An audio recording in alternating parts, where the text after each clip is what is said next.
old newspaper, the Boston Chronicle, December 5th, actually it's Monday, November 28th to Monday, December 5th, 1768. Now the Boston Chronicle was a Boston newspaper, which was a Loyalist newspaper.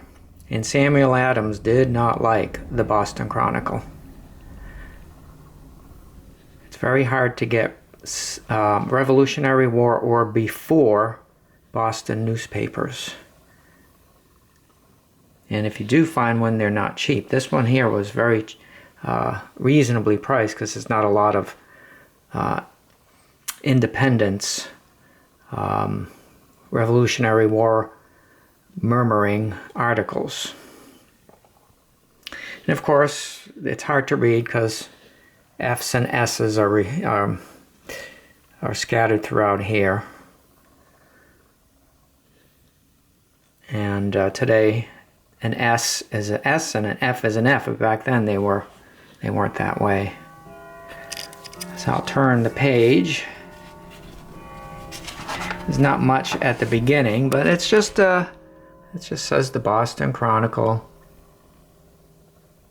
1768, and then the date and the page number, and of course the pages go back to other weeks.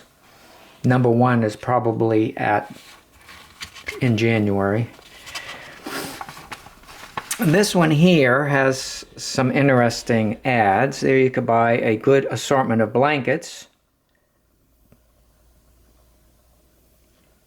And Ames Almanac. Up here you have some English goods. From Jamaica, St. Kitts, rum, cotton, wool, molasses, sugar. See how molasses, the F is an S. Coffee, there's an F as an F. Here we have somebody deserting from His Majesty's ship. If I can get that. And he took with him a black velvet cap with a, if I can read this, plated silver. See how that F is an S. So, and Samuel Franklin here is Ben Franklin's cousin.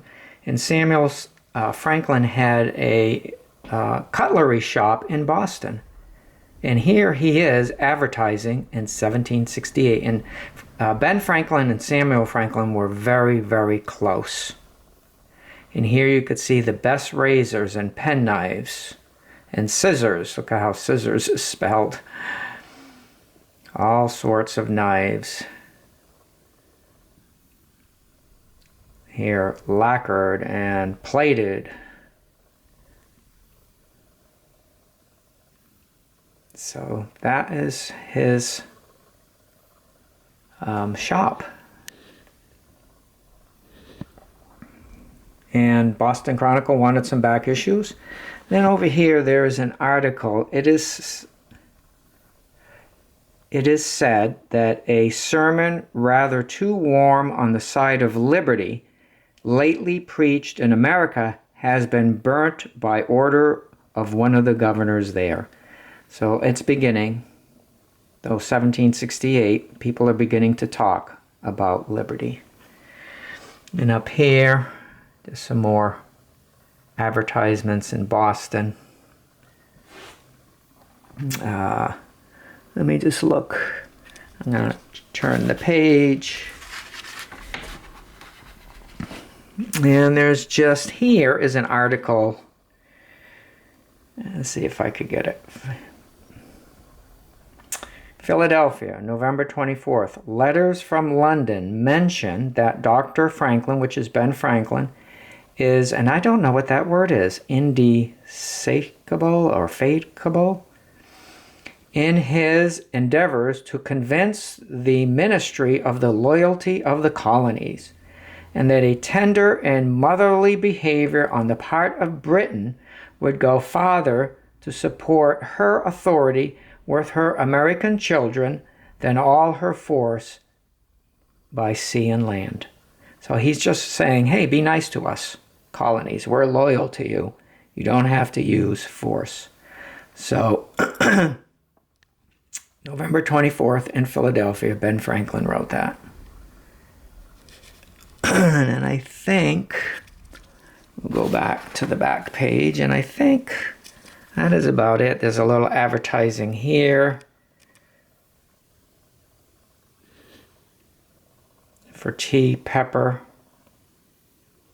peas.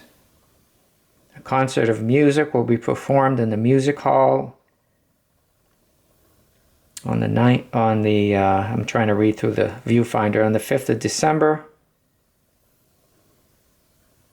Tickets to be had at said place at 18 pence sterling each. Of course, you have now this paper was only in print for about 2 years because they're a Loyalist paper. Their printing press was ransacked and destroyed, and the printed by Mine and Fleming, I can't remember which one. One went back to England and one stayed. So their offices was on Newbury Street, at the London Bookstore, north side of King Street. 6 shillings and 8 pence for a subscription.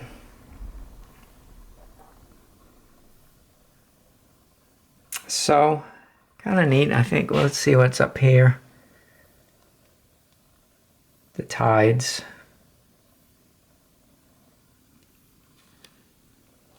So an old newspaper, it's kind of neat. So try to read through it. It's kind of difficult. They have words we don't use anymore.